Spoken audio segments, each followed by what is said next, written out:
Hey, so this is Brad. Here we are, complete with the power over electric over hydraulic disc brake system that I installed today.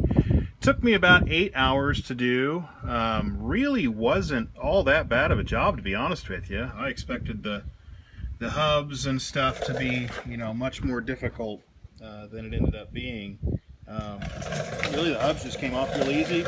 Packed new bearings. Put new bearings in. Let's see where I ran out. Anyway,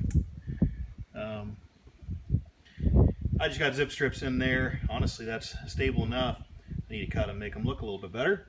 Most of the other areas I did go ahead and screw in. See if you can see underneath. The brake lines went in well. Really no major issues with this. The electric drum brakes, how this actuator works here is when it pulls, it actually connects one side to the always on 12 volt power, and then the other side goes to the brake, like the blue brake line. So the electric over hydraulic is a little different. Basically, one leg always has power and then the other leg's cold.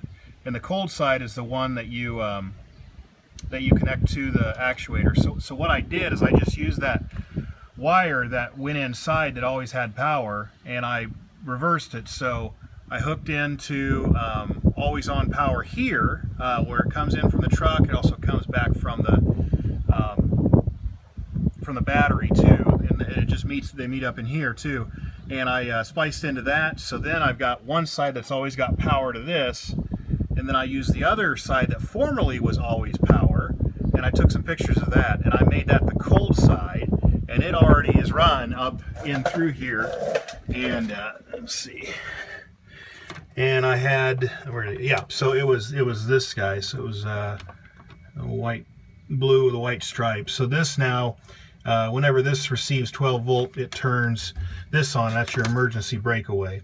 It instructed me to use the ground from the truck, so I just went right into the brake line. Notice it's got this little red shield on there, and I just went right into there. So I mean, I did it as close as I could. All of this stuff is all grounded together, but because this, the big line comes from, that's from the truck, hookup. In here, basically I just connected the power to an area that is fused already.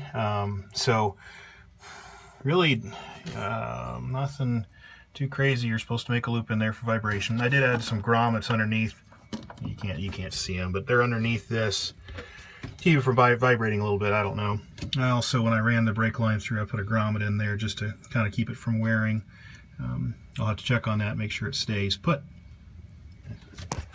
I used 11 12-ounce bottles of DOT4 brake fluid, and I think I've got them pretty well bled. I'm probably going to get a couple more bottles, bleed them again in a day or so after I take this to town, make sure it works okay, just to try and get all the air bubbles out. But when I test,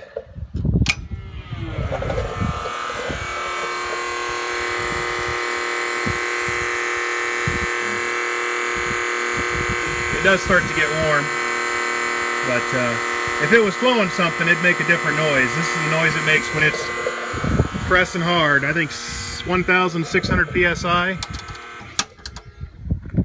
So